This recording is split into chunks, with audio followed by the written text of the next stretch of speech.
Selamat siang semuanya, perkenalkan nama saya Jody Krisantoni dengan NIM B10312011135 dengan jurusan akuntansi Fakultas Ekonomi dan Bisnis dari Universitas Tanjung Pura. Untuk kesempatan kali ini, izinkan saya untuk menjelaskan tentang analisa laba kotor dari perusahaan Smartfren Telekom terbuka. Oke, untuk kali ini saya akan menjelaskan sedikit dulu tentang laba kotor adalah sebuah perhitungan yang dilakukan sebelum dikurangi biaya-biaya yang menjadi beban usaha.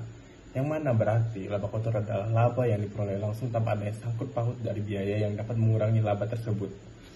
Dan untuk perusahaan Smartfren Telekom merupakan salah satunya perusahaan yang menyediakan layanan telekomunikasi di Indonesia yang beroperasi di jaringan 4G sepenuhnya dengan wilayah cakupan jaringan nasional yang lebih dari 4.000 BTS 4G yang tersebar di 220 kota di seluruh Indonesia.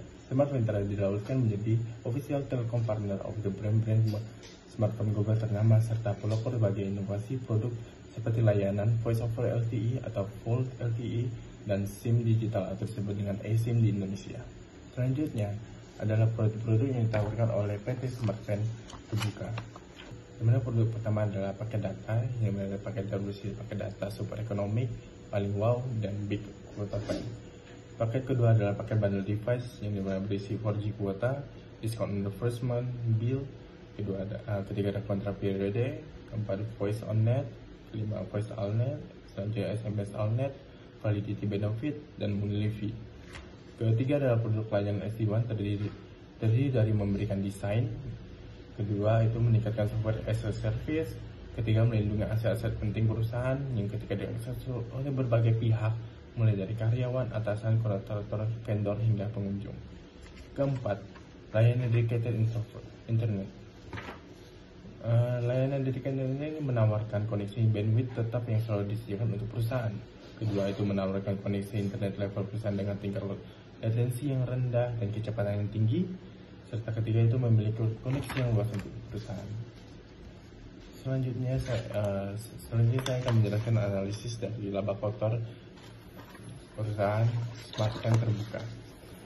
Dalam hal ini, analisis laba kotor berfungsi untuk mengambil keputusan manajemen dari masa sekarang yang akan datang serta berarti menjadi manajemen perusahaan akan menentukan tindakan apa yang diambil selanjutnya dari analisis laba kotor yang terjadi pada masa sekarang dan masa sebelumnya untuk masa yang akan datang serta masa yang sekarang. Dalam hal ini, manajemen dapat mengetahui penyebab turun dan naiknya harga jual, mengetahui penyebab turun dan naiknya HPP sebagai bentuk pertanggungjawaban defisit tertentu dan menjadi pengambil keputusan kebijakan manajemen dari perusahaan. Dalam hal ini kita bisa melihat dalam tahun 2020 hingga 2021 tidak ada terjadi HPP yang kenaikan atau penurunan, di mana alias HPP itu sebenarnya nol atau nihil.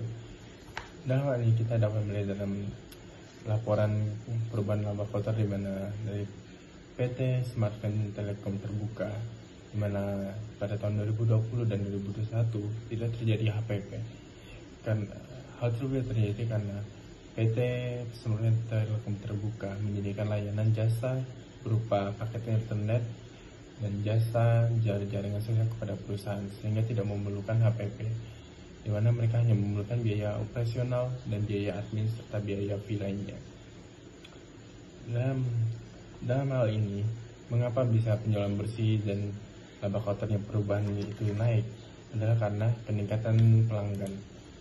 Dalam slide selanjutnya kita bisa melihat kenaikan jumlah pelanggan yang dilakukan oleh PT Smartfren terbuka, mana mereka mendapatkan perubahan sekitar lebih dari 5 juta pelanggan untuk tahun 2021 dan dengan rata-rata ARPU campuran yaitu 33.200, sehingga dapat disimpulkan PT Smartfren memberikan layanan jaringan kepada pelanggan hanya menimbulkan beban administrasi serta beban operasi, maka HPP yang diberikan Rp0, namun kenaikan laba yang dipengaruhi oleh kenaikan pelanggan. Sekian analisis saya tentang laba kotor atau analisis perubahan laba kotor dari perusahaan PT Smartfren Telekom terbuka. Sekian, terima kasih.